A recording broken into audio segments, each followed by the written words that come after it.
Hi guys and welcome in this new video and second episode of this small series about the 3D part of Unity. In the previous video, we saw how to make our 3D player move around the world. Today we will see how to make our player jump. So now let's get started.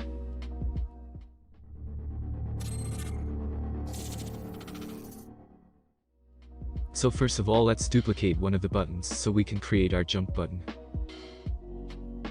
Rename it to jump button.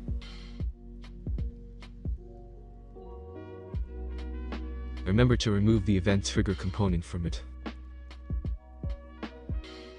Change the text inside.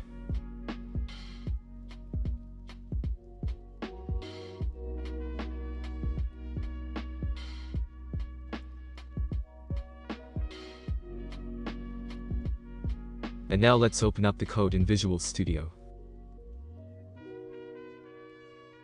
First, let's create a public variable called jump speed and set it to 5.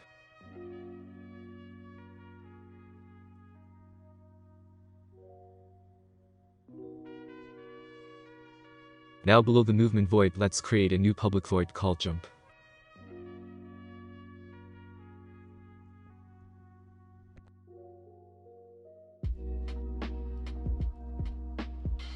Inside of it, let's add a force to our player so he can jump.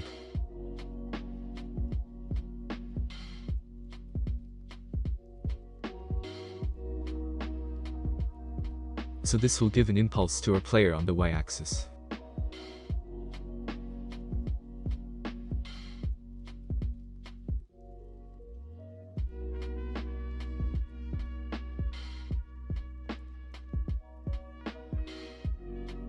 Now just select the jump button and add a new on-click event.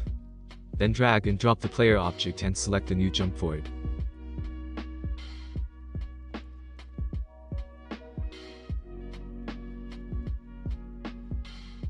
So if we now hit play, we can be able to jump.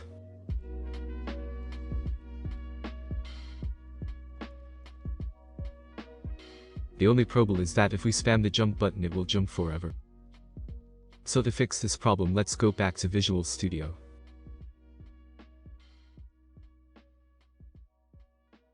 Let's first create a bool variable called as grounded.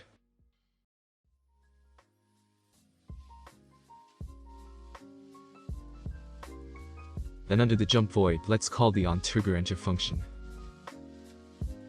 So we are going to say that if we are actually touching the ground,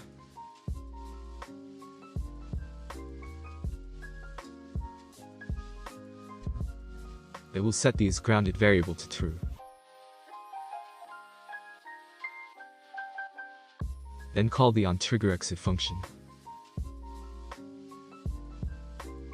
And here we are going to say to Unity to set the isGrounded variable to false if we are not touching the ground.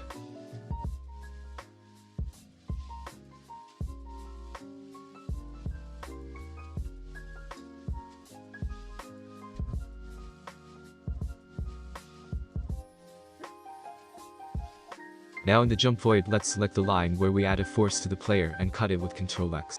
And then let's say to Unity that if the player is grounded, then we can make the player jump.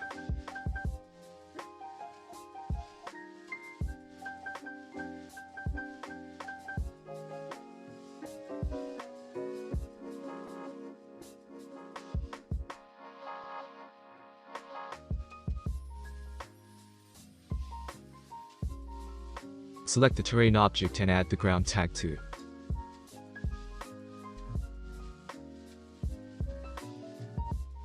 If you can't see the ground tag, click Add Tag. Then click on the plus and give it the name of ground.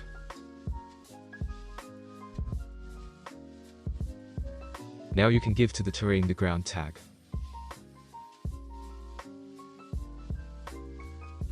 Then we will add a new box collider to the player.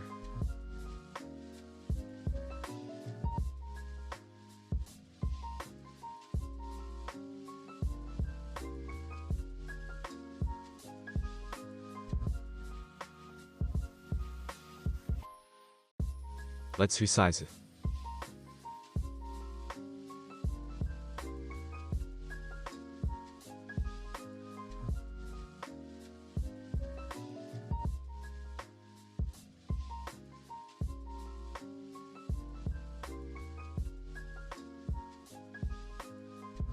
Remember to check these trigger box. Finally, if we hit play we will see that also if we spam the jump button it will act normally.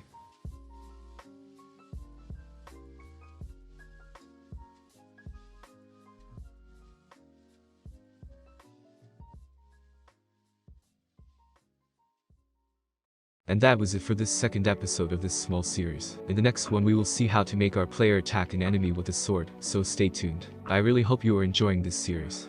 Thanks for watching. See you in the next video. Peace.